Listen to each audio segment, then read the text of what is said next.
Would syncing Notion to Obsidian and vice versa make you reuse Notion? No, not at all. Obsidian is personal use, Notion is collaborative use. I still use Notion when I'm working with other people or when I'm doing tasks and projects with other people, like the podcast that I do with John Stewart, but all of my personal notes are in Obsidian, local storage, it's faster, it has more features that I prefer and I use in my knowledge, so no, I would never use the two together. How has Obsidian changed the way you think? This is a hard one to answer because I started using Obsidian over a year ago now, so I don't really remember how I used to think and compare the two, but what I will say is Obsidian allows me to think freely. I don't have to worry about tags or folders or databases or anything. I can just dump it down in a page and sort it out later, or if I'm really excited about something, I can then explore that thing with all of the connected thoughts I already have and then build out whatever the script is. What are some important parts of your externalized brain and tools for thought that aren't Obsidian? Do they integrate or are they better kept separate? I'm currently working on a video course that goes through how to use all of the tools that I use, how I use them and my workflow, but additional to Obsidian, Zotero, ResearchRabbit and Morgan are the main three on top of Obsidian, Morgan being my main task manager, which I'll have a video coming out at some point in the next week. What's the difference between aliases, footnotes, and links, when to use what one? This is a somewhat technical answer because it's an Obsidian specific question, but I use page aliases when there is an alias that I'm consistently using. I use just link aliases, so changing the view of what the backlink says, all over my space, which you can see in the video up here, which is my book notes video in Obsidian. You can see how I use those. Footnotes I use in every single working note as basically a reference. So in academia, you would have a reference and then you go down to the bottom, and that's what footnotes are. So whether it's a video, a podcast, a blog, or an academic paper, I will put the link to my capture note in a footnote for the reference of the page so I know where the ideas came from. Links are literally everywhere inside of my Obsidian, so that's a daily link, a weekly link, note links, backlinks, block references, all of which I've gone through in that video that I think I've put up here. What are some unexpected ways you found you ended up using Obsidian? Obviously, it's not unexpected to me now, but before using Obsidian, I didn't used to walk around listening to podcasts because Notion outside didn't work very well. But now, when I go for my morning walk, I take my phone with me and I use Obsidian to track all of the notes that I'm taking on the podcast. So it's not an unexpected way of using Obsidian because I'm still taking notes. But with the mobile app, it's allowed me to take notes wherever I am, normally walking around the field or around the houses or whatever, walking the dog, and I can take notes on my phone listening to a podcast, which I couldn't do in Notion. How often do you find yourself reaching for Obsidian Mobile when you're out and about, waiting in line, etc.? I've just gone over my main purpose for using Obsidian Mobile, which is taking notes on podcasts, but when I'm taking notes on anything out and about, so whether that's appointments or phone numbers or anything like that, I will put it in my daily note page inside of my Obsidian on my mobile. But something else that I'm actually using it for, which I used yesterday, is I have links to other pages and all of the other things online inside of my Obsidian notes. So I'm actually in charge of the finances or the spreadsheet finances of the football club that I'm involved in, and at training yesterday one of the players wanted to know how much they are behind and how much they needed to pay. So I went into my Obsidian, went onto money, clicked on the link which goes to the OneDrive, which is where the Excel spreadsheet is stored, and then I answered them using the Excel spreadsheet, but I found the link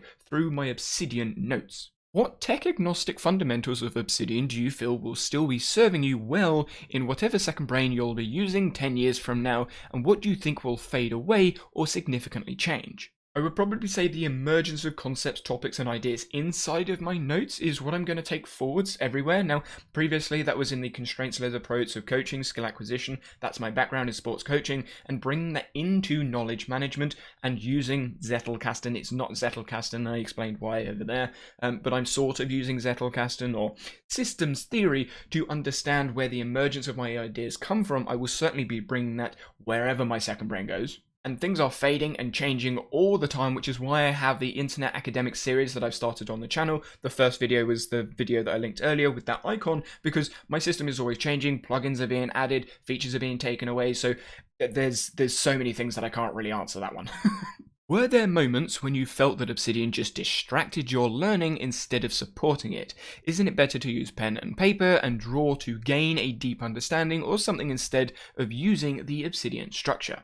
First things first, I've never liked pen and paper or just writing in general. Pen and paper notes I really struggle with at university. I hardly took any notes, and the notes I did take were just verbatim because I didn't like handwriting things on paper, so I just typed things out, which verbatim notes are not great. The only time I have ever been distracted inside of Obsidian was the first 2 days of me learning how the thing worked, like the two brackets, like what's going on and this graph view. That's the only time I've been distracted. Other times that I get distracted is when I don't understand something inside the tool, which only takes me a couple of minutes to learn because of the Discord community, which is so helpful. To get a deeper understanding, you could use pen, paper, images, mind maps, drawings, or use things that are online and use tools like Obsidian or Aliases or Notion and write things on digital tools or analog tools. It doesn't really matter, because to get a deeper understanding, we need to mentally challenge ourselves. Either look for conceptual change, so challenge the concepts or the topics we're wrestling with, look at misconceptions, look at the conceptions we have, look at the prior knowledge we have, either challenge it, confirm it, synthesize it. It's all up here. So whatever tool you're using, whether it be analog or digital, as long as it's using your brain to get a deeper understanding, it works. And as long as it works, I'm happy. And Obsidian works for me, so that's why I stick with it. What is your process from note to video, podcast, or whatever you publish? I'm going to give the sciencey answer to this and say it depends, because if it's a video where I need to understand the topic before I can explain it, then the note needs to be fairly cohesive and I need to understand what it is that I'm talking about. So there's going to be lots of references, lots of research going on, then I make a script about it, and then I talk about it in whatever video format I choose to use. However, if it's a process type video, then I can just do the video straight away because I can record me working. And if it's a review video, well, I have everything in my head, so I don't need a note on it. I just go through whatever the app is, the tool is, via a video, so it's all just ad hoc talking. How do you balance learning about systems, tweaking your systems, and just using your system to do real work?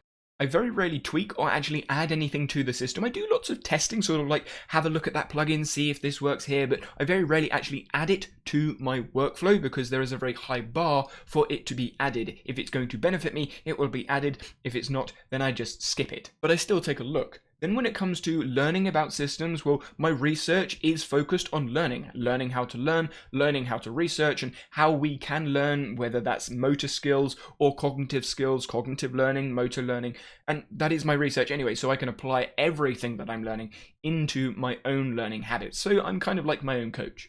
Then how do I balance my research and the tweaking with how I do real work? Well, I'm always doing work. I'm almost always in my Obsidian. It comes up like at the beginning of the day. If you see me on Discord, you'll see Obsidian, whatever the version is at the time, and I am on Obsidian literally all day, like 12 hours of the day on my computer. It is there. I'm working in it. Whether I'm working in research notes, whether I'm working in different plugins or playing around with things, which is very rare. It's like 10 minutes a day, maybe, if that. But most of the time I'm inside of my notes doing research or capturing things from...